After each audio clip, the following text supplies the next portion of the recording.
في تحديث جديد بدأ ان هو يظهر في استوديو اليوتيوب، حرفيا هيقلب استوديو اليوتيوب وهيغير استوديو اليوتيوب رأسا على عقب. وفي نفس الوقت طبعا اليوتيوب دلوقتي بقى بيسهل على منشئ المحتوى ان هو يتعامل على قناته ويفهم اداء قناته من خلال برنامج استوديو اليوتيوب. انا من وجهة نظري ان التحديث ده تحديث حرفيا عظمة. تعالى بس كده عشان نفهم الموضوع فيه ايه ونفهم الدنيا ماشية ازاي وتعرف التحديث اللي جاي ده او اللي احنا هنتكلم عليه النهارده هيبدأ يظهر على قناتك ازاي. طبعا التحديث ده بدأ ان هو يظهر عند اخونا حسام عبد الله، انا لسه واحد من الناس لسه ما ظهرش عندي، ولسه ممكن ان هو ما يكونش ظهر عندك. هيبدا يظهر على جميع منشئين المحتوى بشكل تدريجي. التحديث بكل بساطه ان انت لما بتيجي بتدخل على تطبيق استوديو اليوتيوب بيبقى عندك تحت اختيارات كتيره جدا، لوحه البيانات والمحتوى والاحصاءات والمنتدى وتحقيق الربح. لما بتيجي بتدخل على الجزء اللي هو بتاع المحتوى هيبدا يظهر عندك الرساله دي. الرساله دي بتقول ايه؟ نظره سريعه على كل المحتوى الخاص بك، يمكنك الاطلاع على نظره عامه مبسطه تجمع كل المحتوى في مكان واحد. يعني ايه يا عم هشام الكلام ده؟ هنفهم دلوقتي مع بعضينا. مزيد من التركيز على المقاييس الرئيسيه ونظره سريعه على مستوى اداء الفيديو. يعني باختصار شديد جدا هيبدا ان هو لما انت تيجي تدوس على المحتوى وبعد كده تضغط على بدء الاستكشاف هيبدا ان هو يطلع لك كل حاجه هنا بشكل تفصيلي. يعني بمعنى اصح قسم لك الفيديوهات هنا لوحدها، عرض لك المشاهدات بتاعه الفيديوهات، عرض لك عدد اللايكات بتاعه الفيديوهات. يعني عمل قسم للفيديوهات الكبيره لوحده ان انت تفهم اداؤه كده بشكل سريع، عدد المشاهدات اللي جايبها ايه، عدد اللايكات اللي جايبها ايه. وفي نفس الوقت عمل برضو تقسيمه تانية للفيديوهات القصيره، برضو عدد المشاهدات وعدد اللايكات اللي جايباها الفيديوهات القصيره. وكذلك لو انت برضو عندك فيديوهات بس مباشر، يعني انت لو بتعمل فيديوهات بس مباشر على قناتك وفي فيديوهات بس مباشر على قناتك هتلاقي برضو نفس الموضوع في الفيديوهات المباشره او اللي هي الفيديوهات بتاعه البث المباشر. ومش كده وبس، لا ده كمان عمل لك جزء خاص بقوائم التشغيل وبيعرض لك برضو فيها كل قوائم التشغيل دي جايبه عندك مشاهدات قد ايه. طيب هل انا دلوقتي كده مش هينفع ان انا ارجع خالص للتحديث القديم، او بمعنى اصح مش هيبقى الشكل القديم موجود؟ لا انا ما قلتلكش كده. بكل بساطه احنا دلوقتي لو عملنا عرض الكل، يعني لو ضغطنا على عرض الكل هيجي لك برضو هنا الشكل القديم بتاعك بقى اللي هو كان موجود. هيقسم لك برضو الفيديوهات والشورتس والفيديوهات المباشره وقوائم التشغيل. يعني انت من بره الموضوع اختلف، ان انت لما تيجي تضغط على الجزء بتاع المحتوى هيديك بس نظره سريعه او نظره عامه كده عن فيديوهاتك. وانت لو عملت عرض الكل او بمعنى اصح عايز تدخل على الشكل القديم بتاعك تقدر ان انت تدخل من خلال ان انت تضغط على عرض الكل بالمنظر ده هنا. يعني انت هنا لو جيت على الجزء بتاع الفيديوهات وجيت هنا ضغطنا كده على عرض الكل بيدخلك على الجزء القديم او بمعنى اصح على الشكل القديم بشكل بسيط خالص. وبرده بتكون متقسمه الفيديوهات والفيديوهات القصيره وفيديوهات البث المباشر وقوائم التشغيل. ده بالاضافه برده ان انا عايز اقول لك ان الموضوع ما اتقفلش على كده. يعني هو ما قسملكش مثلا الفيديوهات لوحدها وقسم لك الفيديوهات القصيره لوحدها وقسم لك قوائم التشغيل لوحدها والبث المباشر لوحده. لا هو كمان عمل لك ايه؟ لو جينا بصينا هنا كده على الحاجه الثانيه بيقول لك الاشاره الى حاله الفيديو بشكل اوضح عندما لا يكون الفيديو علنيا يذكر ذلك بوضوح. يعني ايه يا عم هشام الكلام ده؟ يعني باختصار شديد جدا انت لو رافع فيديو على قناتك هيقول لك مثلا الفيديو ده هل هو خاص؟ هل الفيديو ده علني؟ هل الفيديو ده لسه بيترفع على قناتك؟ هيوضح لك كل حاجه بشكل تفصيلي. والحاجه اللي بعد كده، والحاجه دي برضو شايفها من ضمن الحاجات الممتازه، وهي المشاكل المتعلقه بمستوى عرض الفيديو وتحقيق الربح. عرض الرموز فقط عندما تكون هناك مشكله. ايه الكلام ده؟ يعني بكل بساطه انت ممكن تكون رافع فيديو على قناتك الفيديو ده عليه حقوق طبع ونشر، هعرفك ان هو عليه حقوق طبع ونشر. الفيديو مثلا انت جيت رفعته على قناتك قد يكون الفيديو غير ملائم لكل المعلنين او يظهر لك مثلا عليه علامه الدولار الاصفر ما يظهر لكش عليه علامه الدولار الاخضر. برضه هيوضح لك هنا ان الفيديو ده غير ملائم لكل المعلنين. يعني القيود المفروضه على الفيديو بيبدا ان هو يوضحها لك بشكل تفصيلي. يعني هو هنا جمع ما بين 3 حاجات، ان هو بمعنى اصح قسم لك فيديوهات قناتك زي ما اتكلمنا من شويه، وكمان عطاك احصائيه حول الفيديو. هل الفيديو ده خاص؟ الفيديو ده علني؟ الفيديو ده غير مدرج؟ الفيديو ده لسه جاري التحميل لو انت لسه بتحمل الفيديو؟ وكمان بيعرفك القيود اللي مفروضه على الفيديو بتاعك. هل الفيديو ده غير مؤهل لتحقيق الربح؟ هل الفيديو ده بيتضمن حقوق طبع ونشر؟ هل الفيديو ده غير ملائم لكل المعلنين؟ بيبدا ان هو يديك احصائيات بشكل تفصيلي بشكل اكبر.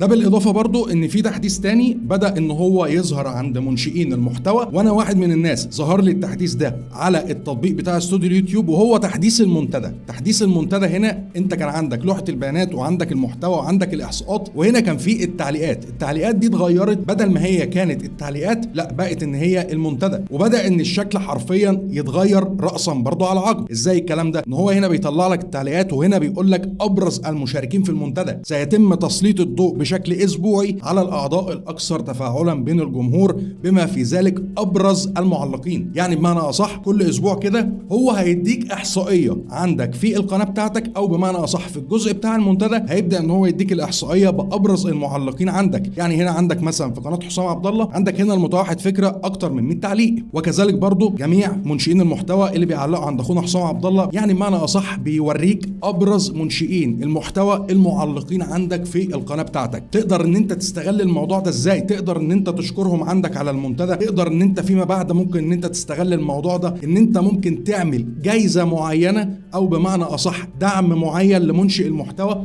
او اكتر منشئ محتوى حصل على ابرز المعلقين في المنتدى عندك، او بمعنى اصح في التعليقات عندك في القناه بتاعتك. فانت تقدر تستغل الموضوع ده بشكل كويس جدا. ده غير كمان ان هو عمل حاجه كويسه جدا من خلال التحديث اللي هو بتاع المنتدى، او ان هو شال القسم بتاع التعليقات وحط بداله المنتدى، ان هو اعطاك احصائيه كامله بالتعليقات بتاعت قناتك. يعني يا عم هشام الكلام ده، يعني لو جينا بصينا فوق هنا هنلاقي التعليقات اخر 28 يوم. اي واحد او بيمتلك قناه على اليوتيوب عنده بيجي له احصائيه بالمشتركين اخر 28 يوم، بالارباح اخر 28 يوم في حاله لو قناته فعاله الربح، بالمشاهدات اخر 28 يوم، وكمان الساعات اخر 28 يوم. هنا ضاف لك في القسم بتاع المنتدى ضاف لك التعليقات اخر 28 يوم. يعني بمعنى اصح قناتك حصلت على كام تعليق اخر 28 يوم. وده ان دل على حاجه انا كنت بتكلم فيها قبل كده ونصحت بيها جميع منشئين المحتوى ان هم يردوا على التعليقات بتاعه قناتهم. التعليقات عامل مهم جدا بان انت تزود بيه التفاعل على القناه بتاعتك، لان خليك على يقين كامل ان انت طالما المشاهد عمل لك تعليق يبقى هو كده اقتنع بيك بنسبه مليون في الميه. حب بقى يسالك على حاجه لازم ان انت ترد عليه، حب ان هو يشكرك على حاجه لازم برضه ان انت ترد عليه، حابب ان هو يسالك على حاجه او يستفسر منك على حاجه او يوجه لك مثلا نقد معين طبعا باحترام من خلال التعليقات، لازم ان انت تبقى متفاعل معاه، لان المشاهد بيحب كده. طالما هو عمل لك تعليق لازم منشئ المحتوى يرد عليه. ودي حاجه انا بتابعها هنا في قناتي، واللي متابع قناتي عارف الموضوع ده ان انا برد على جميع التعليقات، مش بسيب اي تعليق غير لما ارد عليه. لو اليوتيوب بمعنى صح مش شايف ان التعليقات بتزود التفاعل على القناه، هو ما كانش عطى الاحصائيه دي، فانت لازم خلال الفتره اللي جايه لازم تهتم بشكل كويس جدا بالرد على التعليقات، وتبقى متابع جيد للتعليقات بتاعت قناتك عشان تقدر ان انت تتفاعل مع جمهورك، وفي نفس الوقت تقدر انك تزود التفاعل على القناه بتاعتك. وانت بكل بساطه برضو لو حابب ان انت تشوف جميع التعليقات اللي عندك، كل اللي عليك اللي انت هتعمله انك هتضغط هنا كده على عرض الكل، هيجيب لك كل التعليقات اللي موجوده في قناتك. وزي ما انت طبيعي جدا تقدر ان انت تشوف التعليقات اللي انت ما ردتش عليها، وتقدر ان انت تشوف التعليقات الجديده مع ردود واجوبه جديده، وفي نفس الوقت تقدر ان انت تشوف التعليقات اللي انت رديت عليها، وفي نفس الوقت تقدر برضو ان انت تشوف عمليات الشراء عبر السوبر ثانكس اللي دعمك عن طريق الفيديو. اهي من عمليات شراء سوبر ثانكس تقدر ان انت تشوف مين اللي دعمك عن طريق السوبر ثانكس. انا من وجهة نظري ان التحديثين دول حرفيا من اجمل التحديثات اللي اليوتيوب بدأ ان هو يعملها خلال الفترة الاخيرة. وحابب برضو ان انا اقول لك على حاجة، لو جينا هنا دخلنا على اليوتيوب بقى من كروم، ده الكلام ده من التطبيق، لو جينا دخلنا بقى كده على كروم وجينا هنا كده دخلنا على إدارة الفيديوهات، هنلاقي برضو ان الجزء بتاع التعليقات هنا اختفى، واصبح هنا الجزء برضو بتاع المنتدى. بس هنا بقى هتختلف شوية صغيرة عن الموبايل ان انت هتقدر ان انت تشوف ابرز المعلقين عندك زي ما قلت لك من شوية. لكن هنا هل هيعملوا الموضوع ده بعد كده؟ الله اعلم، ولكن ممكن ان هو زي ما هو هيجيب لك ابرز المعلقين من تطبيق استوديو اليوتيوب على الموبايل. انا اعتقد ان خلال الفترة اللي جاية لو انت بتدير قناتك عن طريق جوجل كروم هتقدر ان انت تشوف برضو ابرز المعلقين عندك من خلال الجزء بتاع المنتدى في جوجل كروم. وهي دي كانت تبقى التحديثات بتاعت النهارده. انا عايزك دلوقتي تنزل تكتب لي تحت في الكومنتات، عايزك تقول لي ايه رايك في التحديثات دي، هل التحديثات دي بالنسبه لك مفيده، هل التحديثات دي بالنسبه لك مش مفيده. وعايز اقول لك على حاجه برضو في اخر الفيديو، عايز اقول لك ان اليوتيوب بقى بيسعى في خلال الفتره الاخيره ان هو يسهل على منشئ المحتوى، بمعنى اصح ان هو يعمل اداره كامله للقناه بتاعته من خلال تطبيق الاستوديو على الموبايل. لو عندك دلوقتي اي استفسار او عندك اي سؤال اكتب لي تحت في الكومنتات وهرد عليك، وعايزك برضو تقول لي ايه رايك في التحديثات دي. سلام.